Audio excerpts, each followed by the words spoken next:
All right, last time I tried this, by the way, my hair's all messed up here. If you're, that's nothing new.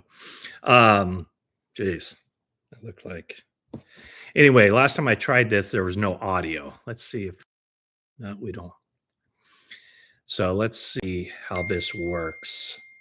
Um, Hi there. This is a live stream, and I figured, Christmas Eve. I was ready to, watch some sports, uh, see some games on. I'm looking at the listings, and there's like nothing on at all. Um, Hit me in the chat if you can hear me, because like I said last time, yes or no, can you hear me? Um, Last time I tried this, my hair was in a little bit better condition, and nobody could hear what I said. You can hear me, yes, awesome. Thank you, Thomas. I appreciate it. Okay, so I wake up on Christmas Eve and traveled back from Miami on Monday, kind of tired. Didn't really watch much sports, but home for the few days here. And I thought, oh, this will be great. Be able to watch some games. And then there's just nothing on. San Jose State plays at 5 p.m. So that's still several hours away. No NFL, no college basketball. I don't think is there any NBA games on? I couldn't even find like cricket in India. I mean, come on, people. What are we doing here? Very light day in sports. So here I am. I am providing you with your sports for the day. I'm sure I'm not the only one on YouTube doing this, but hit me up with your questions. I have my readers on, and so I can actually read what's being written. Um, and let's start off with the headline for this live stream, which is, basically, can a case be made for sitting Brock Purdy for the final two games of the season? And I would say this: yeah, yes, you could absolutely make a case when you consider just the state of the offensive line right now. I mean, basically, when you think about it, when Trent Williams went out, it became backup Jalen Moore. Well, Jalen Moore is now out with a quad injury for the final two games of the season. So their third option at left tackle now is into the action. That's Spencer Burford. Meanwhile, you have Aaron Banks, who's out. He has an MCL sprain. To my knowledge, not it doesn't require surgery, but going to keep him out for the final two games of the season. Should not impact his status as an unrestricted free agent.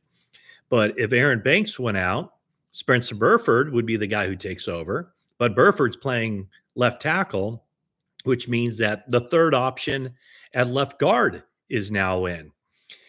And so with Burford at left tackle, Burford has a calf injury. So his status is up in the air. So, in other words, the offensive line is kind of a mess. And see, Timothy says, hope he sits out. Don't take any chances. Like to see Josh Dobbs. Mark says, what's the highest pick that they could get? We'll get into that maybe a little bit here. But I say, no, you play Brock Purdy. I just don't think it's a thing that you sit a healthy player when there are still games to be played. I mean, you can make the argument, and I'm sure a lot of people out there are saying sit him, play Josh Dobbs. Probably not too many people are saying sit him, play Brandon Allen. We've seen that, saw that in that Packers game.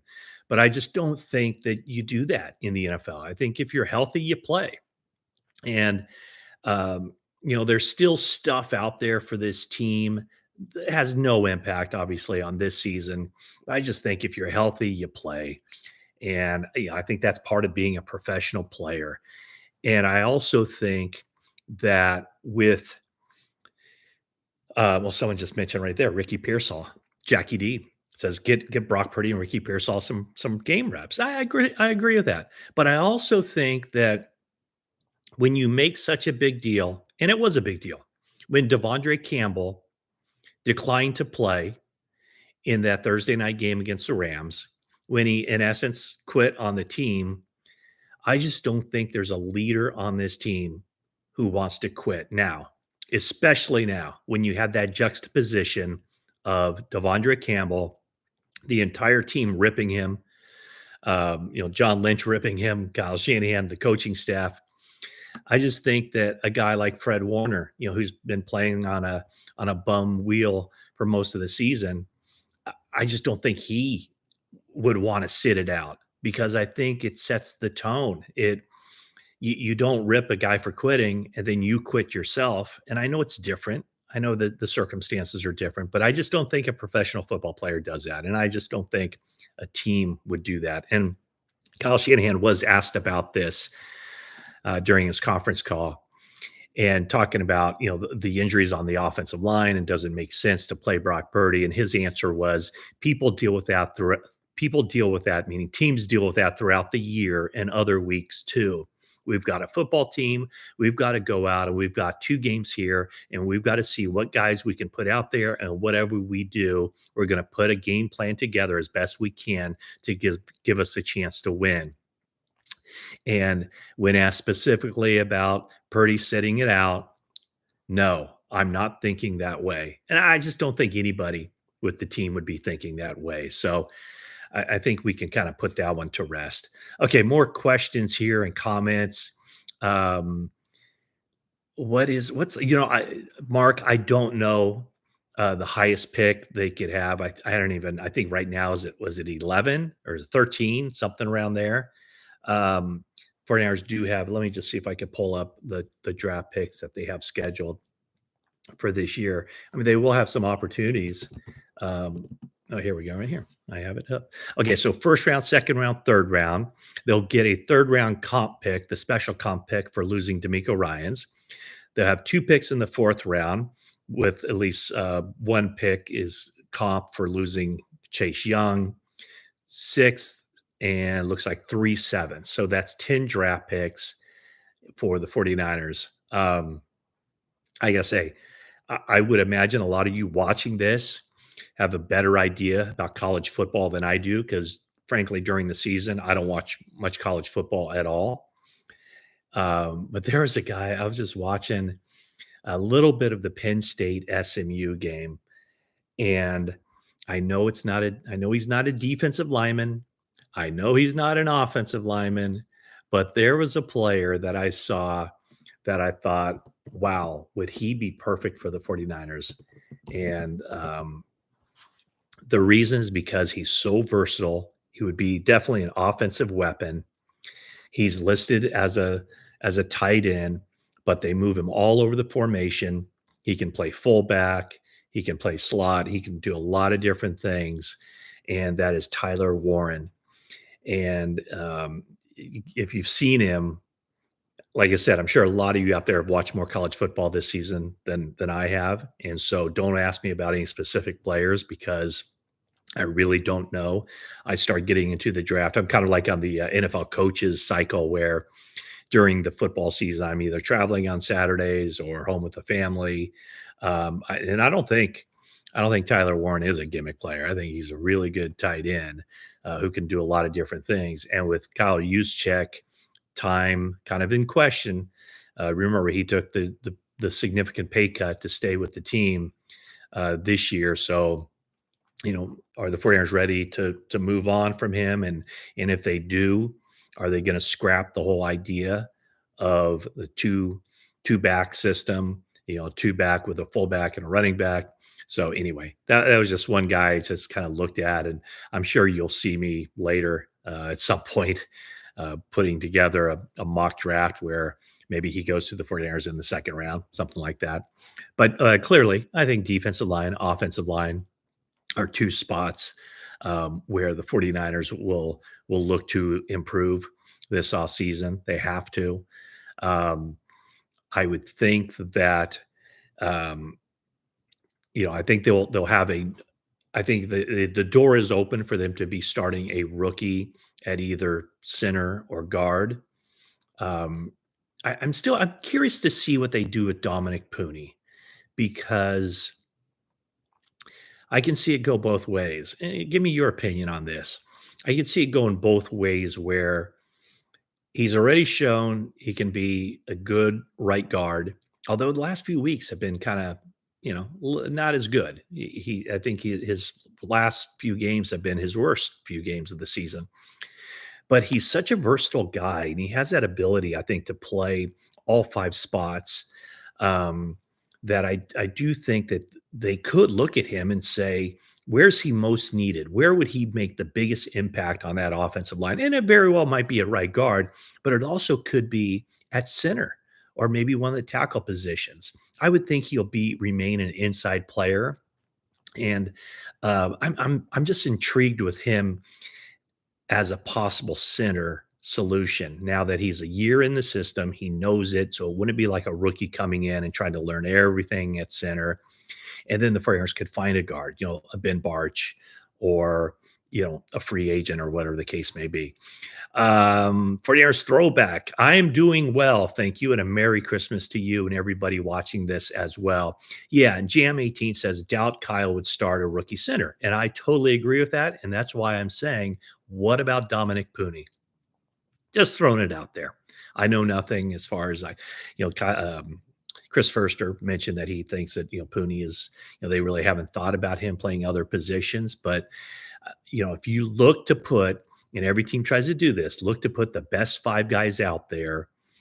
Um, maybe there's somebody that they could fit in a guard that they would believe is better than Brendel. And so I don't know. I just wouldn't rule that out. He played center at Kansas last year. KJ, I'm not sure he did. Did he play center? Um, Maybe a little bit, but I don't think he's ever really played there for a long time. Could be wrong on that, but I do know that Pooney is one of those guys. I remember talking to Jim Nagy, the Senior Bowl. Uh, I forget what his title is, executive director of the Senior Bowl, and he does a really good job. In fact, I heard he just interviewed for the Jets general manager position. But before the draft, I was going through a lot of the players with him that he had at the Senior Bowl, and he said that Pooney was. I think he said there was one other guy in the draft. I'll have to look that up. But what he told me was that Pooney is one guy, and there's maybe 1 or 2 guys in that draft who he felt could play every position along the offensive line. So I think with that kind of flexibility, it's important. Timothy, do you think Trent Williams may retire from football? Boy, he'd be leaving a lot of money on the table. And he's talked about wanting to play until he's like 40 years old. I don't think so, but it wouldn't shock me, put it that way. Is Jake Moody staying? Here's what I think is going to happen with Jake Moody. And I see Jam 18. You read my mind. I think Jake Moody, there's a level of complacency when you just know you have the job. It was kind of a farce, but they had him competing with Zane Gonzalez as a rookie. And I think by and large, Moody had a good rookie season. Of course, he missed the kick or got blocked in the Super Bowl, the extra point. But I think there's an element of having a young guy have to compete for the job. So I don't think they're going to cut Jake Moody today or before the end of the season. But I do think, and I know roster spots are valuable. That's 90 during the offseason program. I do think that Jake Moody cannot go into another camp with that job just handed to him. I think he has to earn it. And I think when 49ers open training camp, it has to be equal footing. Now, whether they bring back a guy with Anders Carlson or Matthew Wright or an undrafted rookie or whatever the case may be, there needs to be competition where Moody wins the job. It's just not given to him. What do we got here? Do you think trading a premium player for draft picks is in play? Absolutely. I think everything's in play this offseason. Curtis Robinson staying on. I don't know. I would imagine the 49ers will want to re-sign him. He's coming off the ACL. Walter Payton, Man of the Year nominee. I would think that he would be back next year to compete for a roster spot. Thanks so much for everybody popping on here to my live chat. Oh, I'm wearing my. Should I show you my? I'm wearing my Christmas sweater. Let's see if I see what I got here. I think this thing lights up too. Where is it? Where's my? Oh, there it is.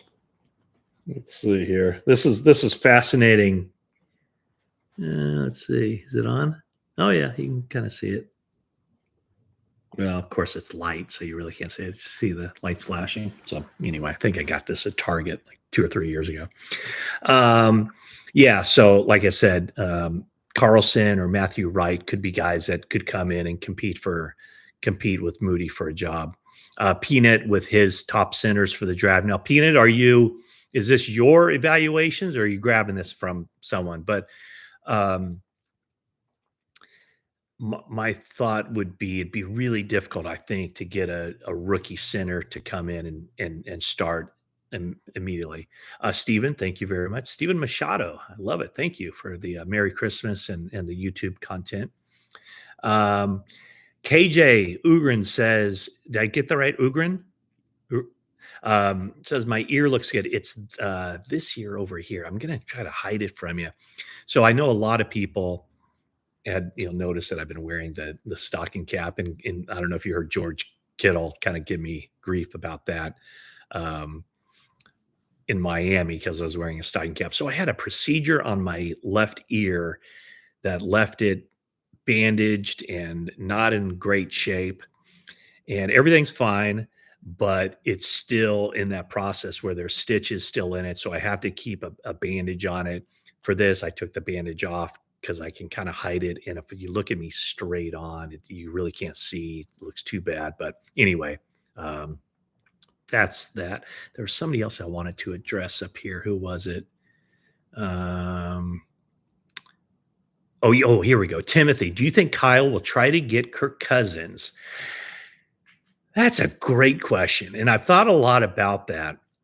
Um, I would think Kirk Cousins' days of big money are gone.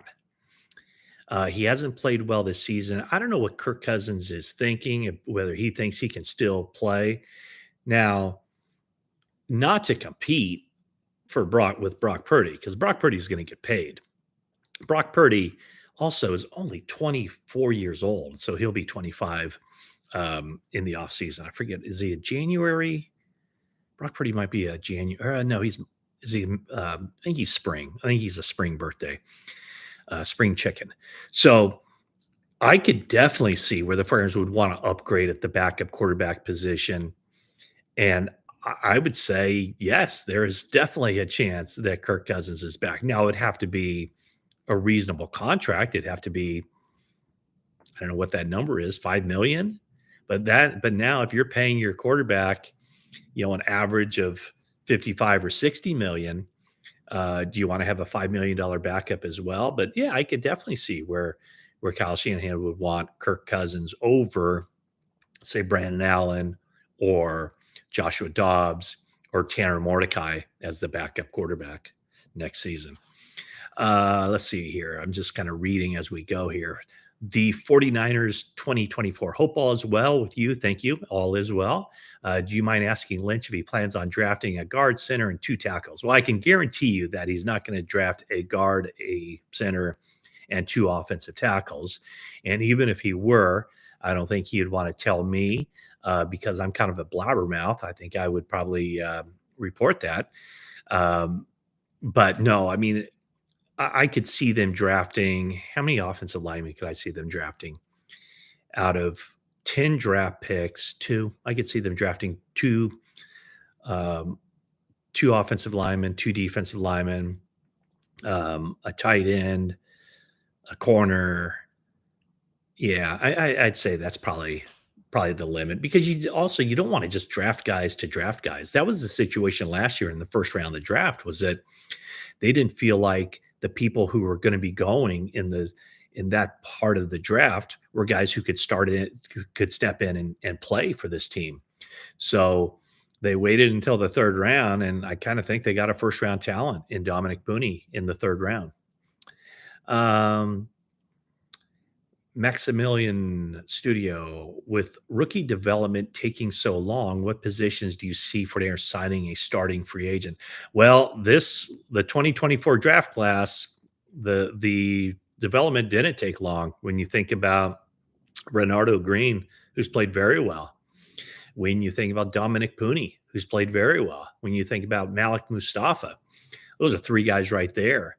And I do think, the whole Ricky Pearsall thing, watching him in the offseason program and training camp, I thought he was a pretty good player. I like the way he ran routes, the way he caught the ball, his attention to detail and all that. And of course, we all know what happened. So how much slack do you cut him for that? I mean, you have to, right?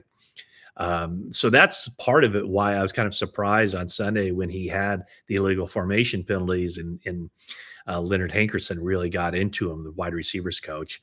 But, positions for next year, um, the the draft obviously happens before free agency. No, hold it. March. No, free agency happens before the draft, March 15th. And so, 49ers will see who they lose at that point. Um, I'm always a believer in best player available, kind of going back to what I said about the offensive lineman.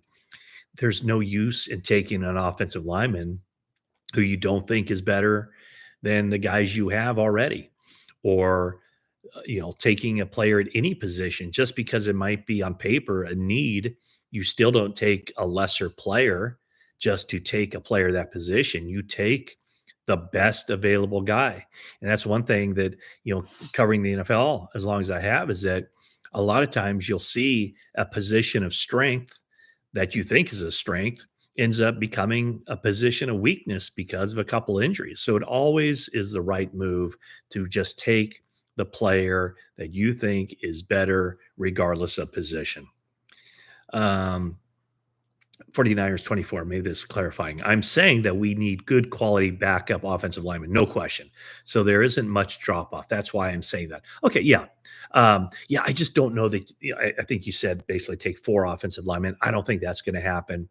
But yes, they do need better depth at that position. Last year, I think they did have good depth on the offensive line. When you think about, remember they had Matt Pryor and they had John Feliciano. And so those are two guys as backups who had played a lot of football in the NFL and started a lot of games in the NFL. So last year, I think they did have depth. This year, they had Feliciano, who never stepped on the field due to the knee injury, never played in training camp, never played in the regular season, and he's out for the year. And then you have, Burford, who started a lot of games last year, so he was a backup. They really didn't have Jalen Moore was their backup tackle, whereas Pryor for a lot of last year was a backup tackle. So yeah, I mean I would agree they need better depth there. I'm trying to catch up on some stuff here. Um, Jair Brown took a step back this year. Do we keep Hufanga on a team friendly deal? I think so. The question is, I think it's going to be easier for the 49ers to re sign Dre Greenlaw than it is for them to re sign Hufanga. Uh, just because Hufanga, I think, he's a little bit younger, and the injury that he's coming back from, ACL and wrist, I don't think is as serious as the Achilles and then all the other stuff that's going on with that calf and everything else. So I did mention on the last video I posted that I think it's obvious the Players want to shut down Dre Greenlaw for the season, for the final two games. I think it's obvious that that's the right thing to do, but they have to kind of tread lightly. I'm sure they've already had these conversations with Dre, but they have to tread lightly because Dre wants to play to show every team that he's okay and he can be a big time factor in 2025. And you don't want to do anything that alienates him and goes against his wishes because you want him back. So, yes, it helps the 49ers tremendously if he doesn't play anymore, because I think that lowers his market value and it makes it easier for them to bring him back. But if Dre Greenlaw wants to play, then the 49ers are in that balancing act of, do they go against his wishes and maybe that hurts them as far as, he would be upset potentially that they're not allowing him to play to show what he can do. So it's kind of a interesting situation. And I think ultimately Dre Greenlaw is back with the 49ers on a 1-year contract. And yeah, so that's what I think. Okay, here we go. We got a lot of smart people in here, says Jimmy K. Heck yeah, we do. Obviously. Anthony Blakely, passer rating of 95.7 for the season. I remember when 95.7 would lead the league, and that was considered a really good season, but not for Brock Purdy right now anyway, especially after he sets the bar with at a 113 level last year. Do you think Kyle will keep Jordan Mason? Well, John Lynch, he's John Lynch. Well, I guess they work in concert. I don't know. Mason's interesting because he's scheduled to be a restricted free agent. What level do the 49ers tender him at? And could they trade him? Would they trade him? I think part of the issue with Mason is also Garindo. Garindo has shown he's a good player and he could be a backup. However, Garindo he's gotten injured so many times, in his college career and so far and limited playing time with the 49ers. So he hasn't shown that he can stay on the field. But my guess is that Mason is back next season on a 1-year deal playing in that tender. I just don't know if any other team would look at him and say, oh, that's a guy we need. That's a guy that can step in and be a starter for us. Let's see what else here. Important stat: 49ers last 19 games, Brock Purdy is 9-10. So yes, these last 2 games would make a difference. Okay, so Mr. Joe says 49ers trying to screw Greenlaw by not playing him to lower his value. And that right there, Mr. Joe, that's the essence of this. As I said, the right move is not to play Greenlaw. Both Fred Warner said this and Nick Bosa said this. Sometimes you have to protect Dre from himself. I asked Kyle Shanahan about that yesterday. I said, hey, this is what Warner said. This is what Bosa said. He said, absolutely. So you can look at this either way. I think the right move is not to play him.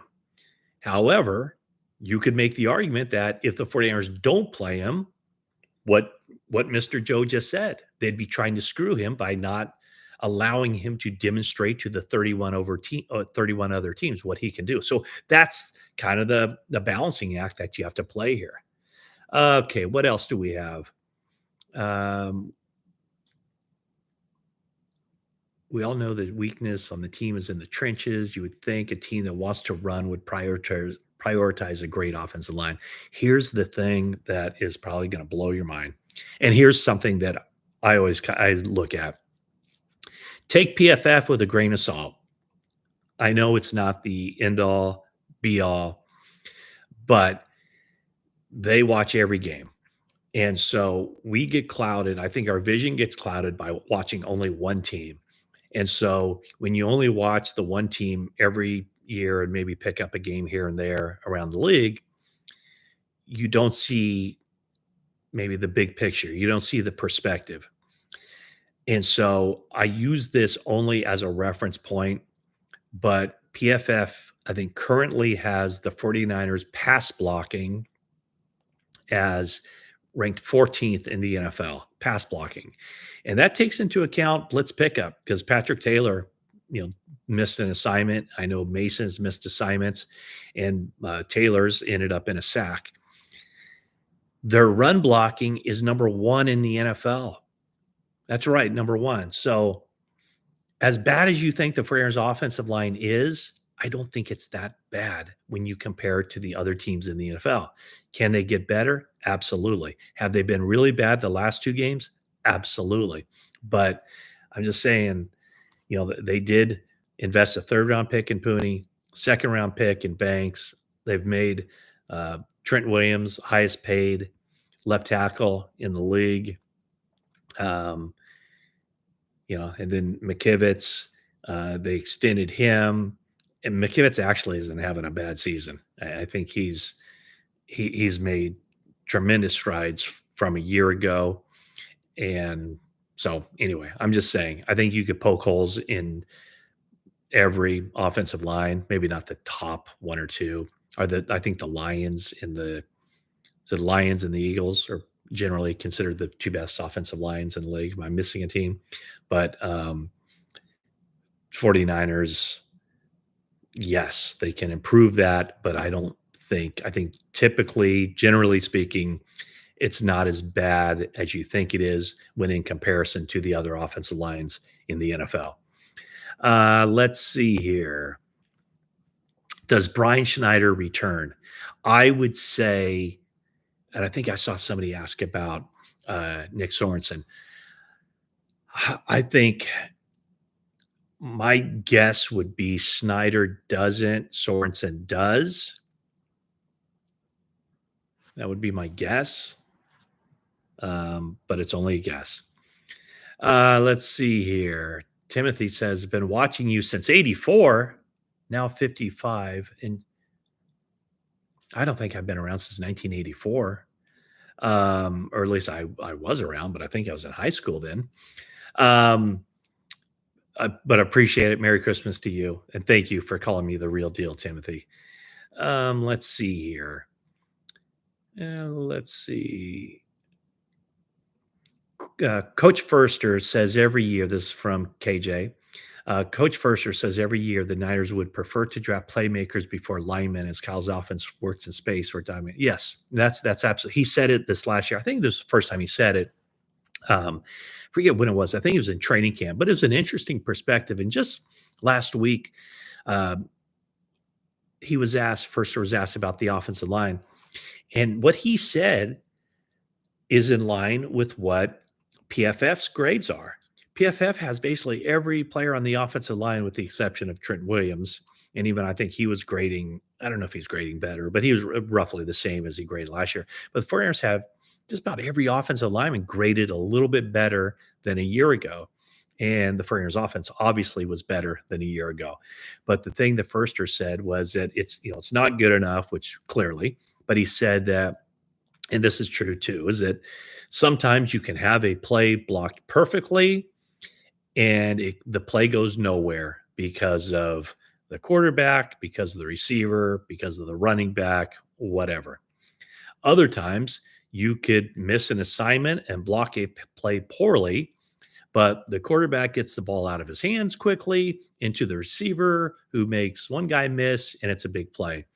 So I think that was his point there, and I don't necessarily disagree with it. 49ers, do you see Isaac Alarcon getting an opportunity to start? I don't think so. No.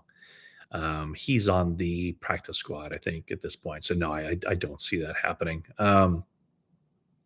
Let's see.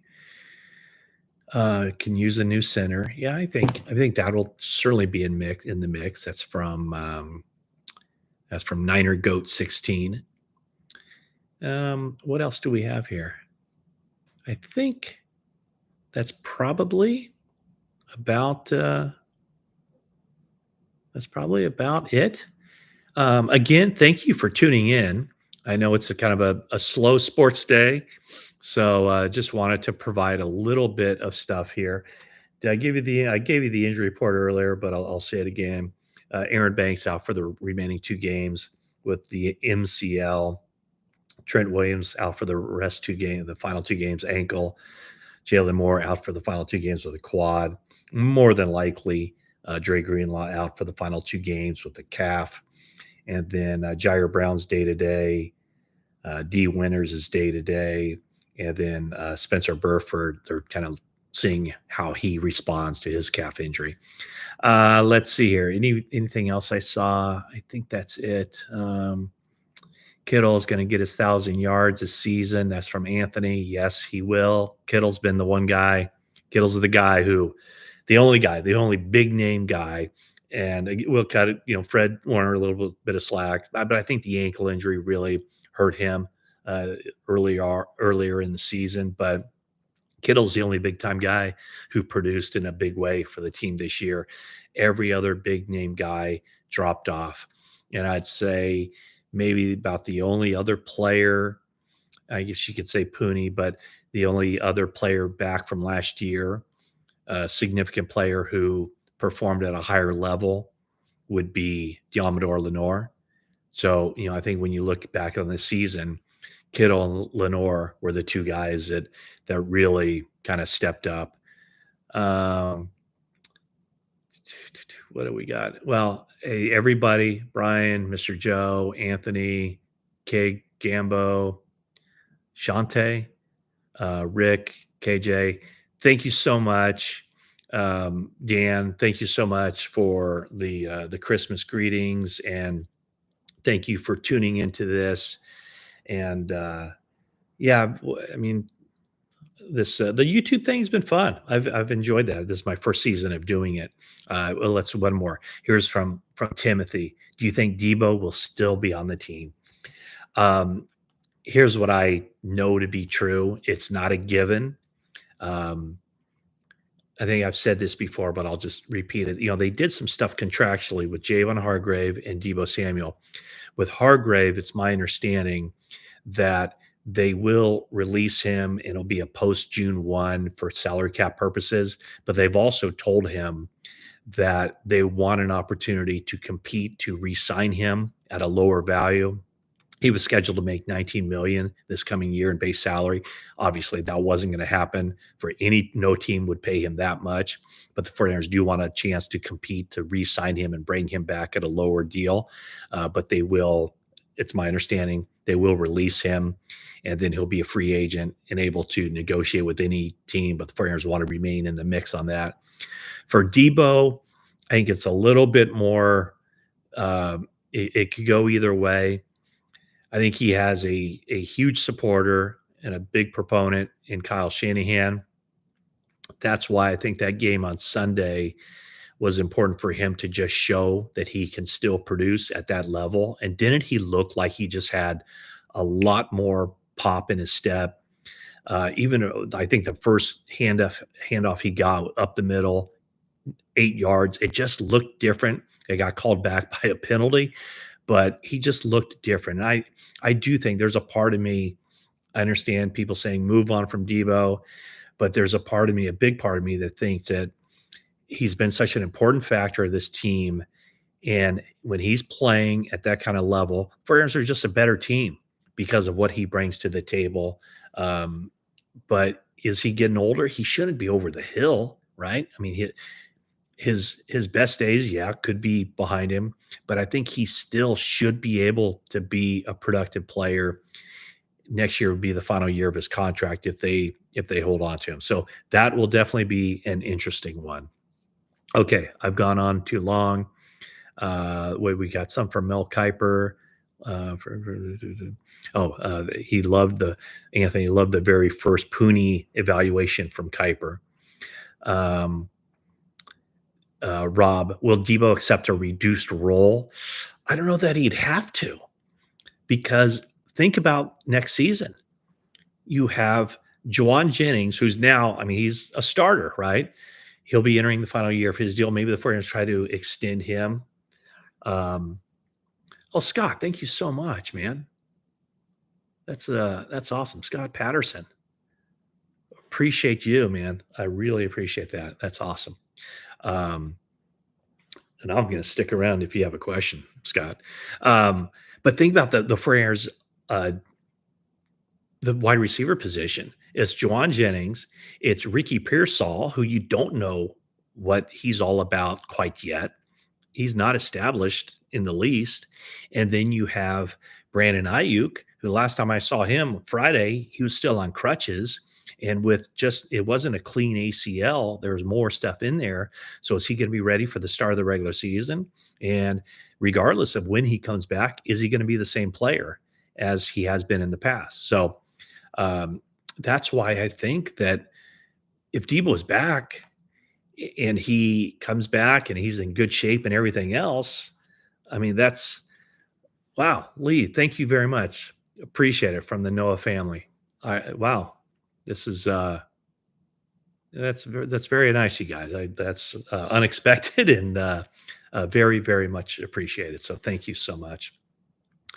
So anyway, here's the one thing, and the Niner faithful says this as well, that when the Friars drafted him, Will Muschamp was South Carolina's coach, and he told John Lynch that, "Hey, you need to keep on Debo in the off season because sometimes has a tendency to get out of shape in the off season." This year, that wasn't the case at all. I don't know if you remember me talking in training camp, but with all the stuff going on with IU, Debo was a guy who did everything the right way. He had a really good camp. He had a good start to the season, not a great start to the season, but a very good start to the season. And then I don't know what happened. Was it the pneumonia? Was it his mind wasn't on? Mind wasn't straight. I don't know what it was, but those 5 games where he had the 14 catches for 101 yards total in 5 games. Um, up to that point, I don't think we were criticizing the play of Debo Samuel. So we shall see. Okay, so once again, thank you. Now I really am getting off. Scott Patterson, thank you very much. Niloa, thank you. Lee Noah, thank you very much. I appreciate it, and I appreciate all of you guys for watching this video. Have yourself a great Christmas Eve and even better Christmas. And who do we got here? Rob Iman. Thank you very much, Rob. Um, Rob says, my hope is we see Jacob Cowan get some reps. I would think that that's something worth two. Okay, I guess we're just keep going on here, huh? My honest opinion on Brock Purdy is that I think he's a I think he's a really good player, and I think that I think he's the 49ers would be. I think he's a young guy. He's going to get better. I mean, last year he was outstanding, and um, I look at quarterbacks around the league. It's tough to find these guys, and right now he's having what I think we'd all consider, compared to last year, a down season. But statistically, look where he still ranks. You might say middle of the pack, but middle of the pack quarterbacks, I'm talking about middle of the pack starting NFL quarterbacks still get tons of money. He's only going to be getting better, I think. Um, he's I think he's got what it takes. I think he's made of the right stuff.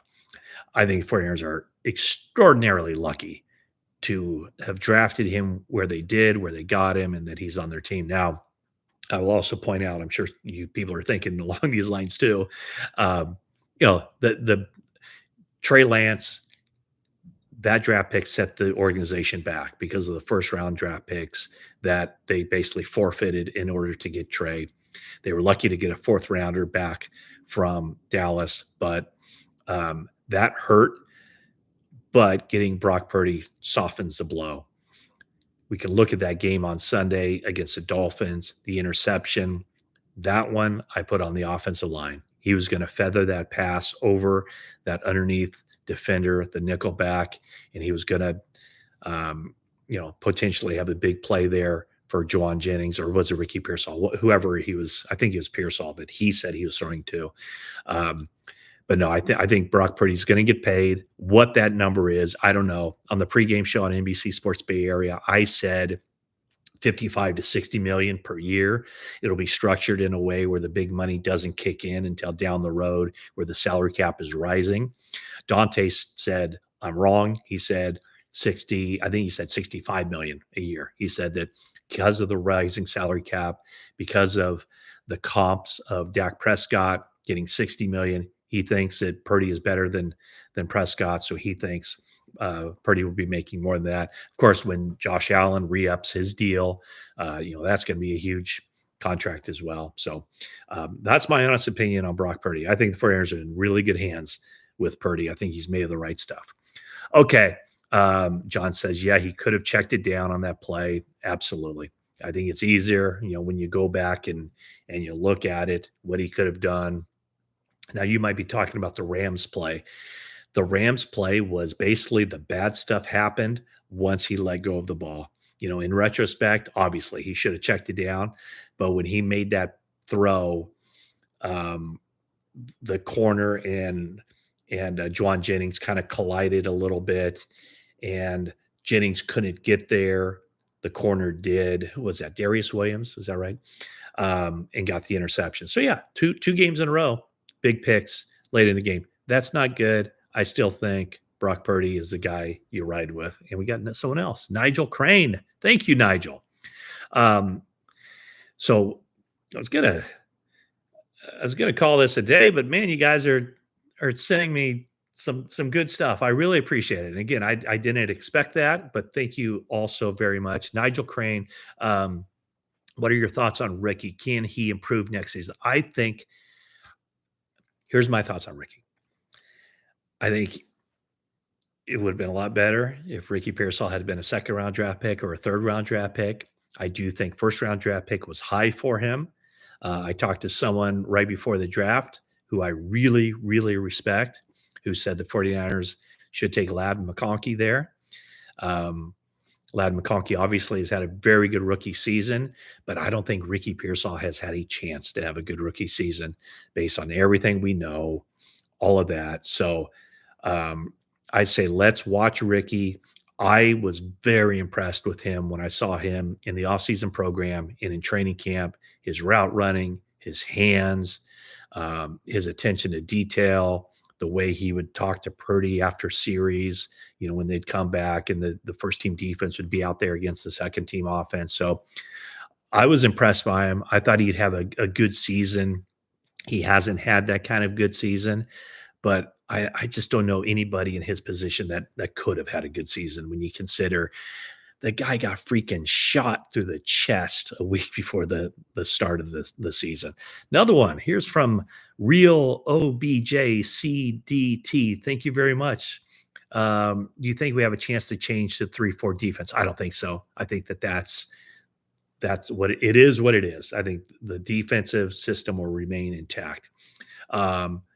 Merce Dave, thank you, man. Thank you very much. Much love to Texas. Merry Christmas. I appreciate all the kind words and kind stuff that you guys are throwing my way. Thank you so much. Omar, what's going to happen with Trent? He's going to sit out the final 2 games of the season. We know that. And then I think he'll be back. I think he'd be leaving a lot of money on the table. So anyway, again, thank you everybody for this. It's been fun. I'm glad someone on Twitter recommended I do a live stream. So thanks so much. And we'll check in with y'all down the road. So again, thanks for tuning in, and we'll be back some point very soon. So wishing everyone Merry Christmas, Happy Holidays, and that is it for now.